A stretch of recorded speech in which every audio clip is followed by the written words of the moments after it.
This music is so relaxing, it's as if I'm really at the beach. Okay, there's a hidden item right here, and there's another one just to the left. Now, I believe it's supposed to be somewhere over here. Okay, where's that thing? Okay, there it is. Alright, that's it for the hidden items in this area of Route 213.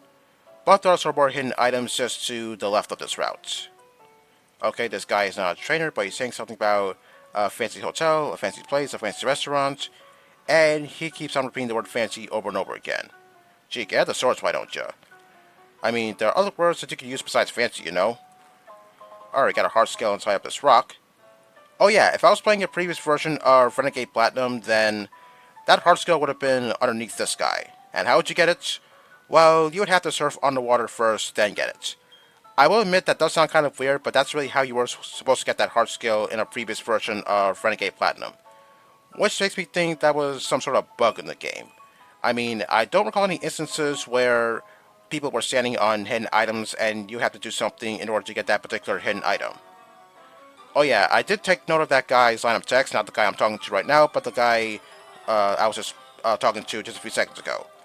He said something about how his fishing line broke and maybe Palo Sand had something to do with it. But one problem. There are no Palo Sands in Sinnoh. I mean, if you were to live in the Pokemon world and go to a beach, the only sand creature you would encounter there would be Sandy Gas. And even then, there are no Sandy Gases in Sinnoh. Anyway, last video I was talking about some things that I saw in the new Pokemon Snap game that were kind of unusual to see. But this time around, well, things keep on getting weirder. Yeah, let's just put it that way. So there were three things that I saw in the new Pokemon Snap game that were kind of unusual things to see. So the first thing that I saw took place in the area with the toxic waste. I don't remember the name of that place. All I know is there was a whole bunch of poison type Pokemon living there. Anyway, what happened was a coughing was floating around the area until a Swallow decided to open its big mouth and suck in everything in the area. So the Swallow sucked up the coughing in its mouth like a vacuum cleaner, and I did see the look on Coughing's face. It looked worried for its life. But don't worry, because the Swallow spat out the coughing far into the distance as if someone just scored a home run. Okay, I didn't think Swallow was capable of doing something like that. Remember last video when I said Pokemon don't eat other Pokemon? Well, that incident with the Swallow and the coughing, yeah, that almost happened. Swallow was on the verge of eating a coughing. Okay, I'm gonna come back to this in just a second because I'm about to enter Dr. Footstep's house. And here is the aforementioned doctor himself. So what he does is he's going to see how happy your lead Pokemon is by looking at its footprint. Okay, how are you supposed to check happiness by looking at a footprint exactly? Because that makes no sense to me at all. Yeah, I am skeptical of your claim because, as I said, it makes no sense at all. Okay, he's going to check my Torterra's happiness just by looking at its footprint. And if I see a certain line of text, then that means Torterra's happiness is indeed maxed out. Okay, it's looking good so far. Okay, looking good. Okay, yep, that pretty much says everything. When we travel, I can see wild Pokemon eyeing us enviously. Okay, so yeah, that confirms that Torterra's happiness is indeed maxed out. Although, if you really want to check to see if your Pokemon's happiness is maxed out, you can do so by checking the Friendship Checker app on your Pokédex. Okay, I'm going to get the footprint ribbon from Dr. Footstep, so yeah, I guess that's a pretty nice report. Okay, there's one more trainer in the area, and here she is. Okay, now back to my story. Yeah, it is very strange that Swallow was on the verge of eating a coughing. I mean, I did hear that coughing has a whole bunch of gases in its body, so is that something you really want to eat? Yeah, I don't think even Snorlax would want to eat a coughing, despite the fact that it has immunity as an ability. But it is said that Swallow's mouth is like a bottomless pit, so yeah, I guess maybe Swallow can eat just about anything. Although its Emerald Pokédex entry states that the one thing in the whole world a Swallow can't digest is its own stomach. So yeah, I guess there's that. But still, eating something with a whole bunch of gases in its body, yeah, that is not something I would want to eat. Okay, so the second thing that I saw in the new Pokemon Snap that I saw that was pretty unusual, well, it took place in the desert area. So what I saw there were a bunch of Onyxes, and I believe one of them jumped into the air like 30 to 40 feet. Yeah, if you thought seeing School Form Wishy-Washy in a deep dark trench was scary, well, seeing Onyx jump into the air very high, I think that takes the cake. I mean, that thing is like, what, 28 feet tall? And it amazes me that it could jump that high. Just imagine if something like, say, Godzilla or King Kong jumped like 30 to 40 feet in the air. Yeah, that is a very frightening sight if I ever saw one. Okay, over here we have the TM for Roar. Oh yeah, if I was playing the original games, then that TM I just picked up, it would actually be on the top of this rock climber wall over here. But there's still something up this rock climber wall, but I'm just going to check it out later on once I do eventually get rock climb. Okay, you have to get the H up for rock climb so that way you can see what's on top. Okay, over here we have the TM for Torment. Now, I believe there was a hidden item in the area where I just picked up the TM for Roar. I didn't pick it up the first time around since I just wanted to show you where that Roar TM's original location was. Okay, I believe that's everything on Route 213, so now I'm free to enter Pastoria City. Okay, so the third thing that I saw in the new Pokemon Sap, I think it took place in the jungle area. So I saw that Venusaur was jumping into the water after a couple of Sables squirted water at it, sorry. So yeah, it was very unusual that I was seeing Venusaur swimming. I mean, when was the last time you saw that thing in the water? Oh gee, am I going to see a Golem in the water next? Or a Donphan? I was going to say Rhydon, but I'm pretty sure Rhydon can learn Surf, so that's why I didn't say it. So, if you want to see any of these videos, I'm going to provide a link in the movie description because, yeah, some of the things I see in the new Pokemon Snap game, yeah, it is very unusual that I'm seeing things like that. Yes, I do know about the Battle Frontier. I'll be going to that place later on in the game. And I'm probably not going to have a good time explaining everything because back in Emerald 386, I just barely got in some good explanations. Okay, what would happen if I say no?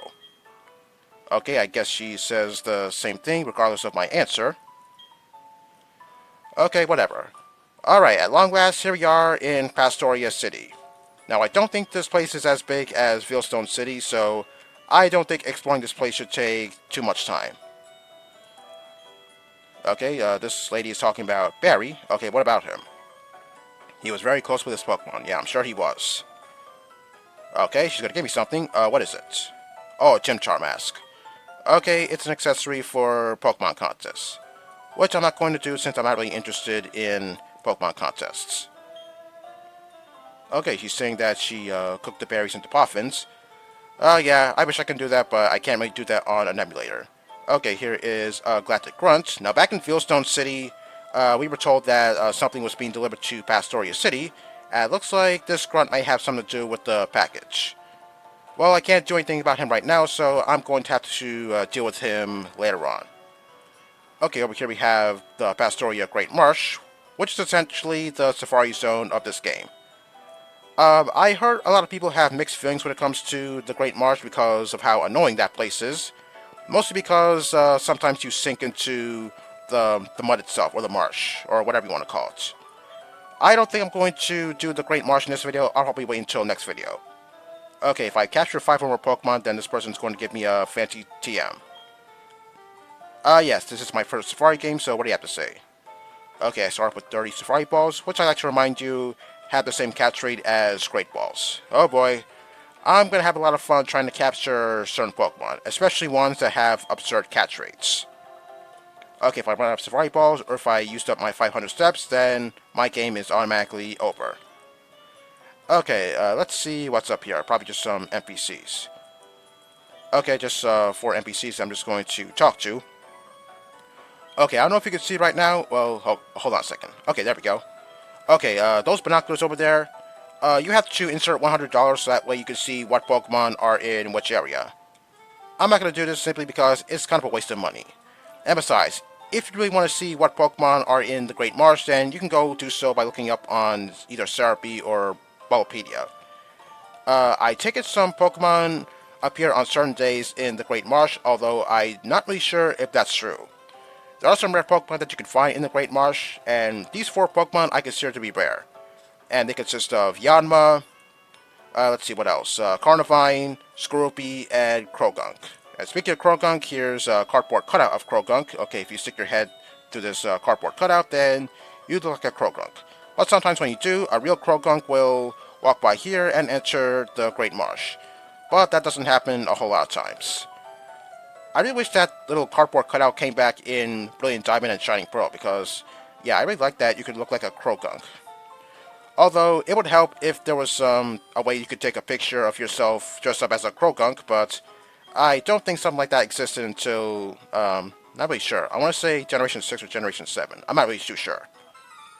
Okay, there's a trainer in the Pokemon Center today, so I'm just going to fight her real quick, and then I'll move on with my tour of Pastoria City. Okay, I don't think I'm going to reach level 59 off of this battle, since I don't think Jigglypuff gives up a lot of experience points. So, that's too bad. Oh well. Oh yeah, I do have an empty slot in my party for a very good reason. I believe somebody in Pastoria City is going to give me Lapras. I'm not going to use it on my team, but yeah, it is worth your time if you go to that one person in Pastoria City to get Lapras. But it's only in this game only, not in the original Pokemon Platinum. Although once all my team member slots are filled, I'll go into the Great Marsh and catch as much Pokemon as I can. Although there are some hidden items in the Great Marsh too, and I'm going to see if I can try to find all of them. Although, it's not going to be easy, I can tell you that much. Okay, after this battle, I'm just going to heal up my Pokemon real quick, so that way I don't forget to do so later on. Even though I'm not on the verge of being in any kind of danger or anything. I just want to be on the safe side. Okay, let's see what these two over here have to say. Probably not anything too interesting. The Great Marsh is vast, huh? I'm not really sure what that word means. All I know is a lot of people have mixed feelings when it comes to the Great Marsh. Me personally, well, I guess my feelings for that place is kind of mixed as well, since I kind of like that place, but at the same time, not really because of what I have to do there. But once again, I'll go over the Great Marsh in the next video. Okay, here is the gym, but Crasher Wake is not here right now. As you can see, that guy is blocking the entranceway.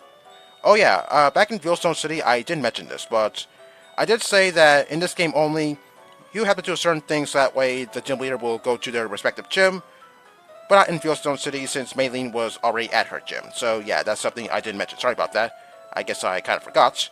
Anyway, Crash Awake is on Route 212, so I have to go to that route in order to have him come back to his gym.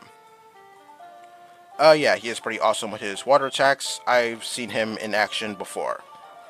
I think one point I even had trouble with him back when I played Platinum for the first time. Okay, this is the lady who's going to give you a Lapras, but first, you have to hear her story. As if, how she got her Lapras. Let's see, you came from a wealthy background. Yes, I can imagine, since I believe you're supposed to be a socialite. So, actually, people like you are pretty wealthy. Okay, apparently she enjoyed surfing as a young girl. Yeah, I never really figured out how to surf anyway. I'm pretty sure it takes a little bit of balance in order to surf. Anyway, she received a Lapras from her father, and she was riding it around all over the sea. But it looks like she can't do so anymore in her current age. Especially not surfing, that's for sure. Okay, Lapras loves to cross the sea. Yes, I do know that because I believe I heard that it's one of the nicest Pokemon out there that could carry people across the sea on its back. Okay, yes, I am going to take the Lapras, but I'm not going to use it on my team since I already have Gastrodon. But I do want to see what nature it is. Okay, and its nature is... Oh, Jolly Nature? Okay, that's not a good nature for it. Oh, Shell Armor? Well, if I was going to use this Lapras on my team, then I would reset the game so that way I could get a good nature and make sure Lapras' ability is Water Absorb. Okay, this guy's talking about the trams on the Great Marsh, and I guess this guy's going to talk about the trams as well. It took me some time to get used to those trams in Diamond version when I first played it. So yeah, I think I got the hang of the trams at this point in my life. Okay, I'm just going to pick up these berries real quick while I'm at it. Okay, there's still so much to explore in Pastoria City, but I don't think I have enough time to explore the rest of this place. Okay, that house I see below me, that is the house where the move relearn is supposed to be, but I don't think I have enough time to check out that place. Okay, I see a dead end to my right, but I don't think there's anything there. Let me just check to see if there is something there. Okay, nothing. Okay, this guy doesn't have anything interesting to say except about the agent for Surf. Okay, I guess that's going to be it for today. Next time, we're going to explore more past Story City. See you then.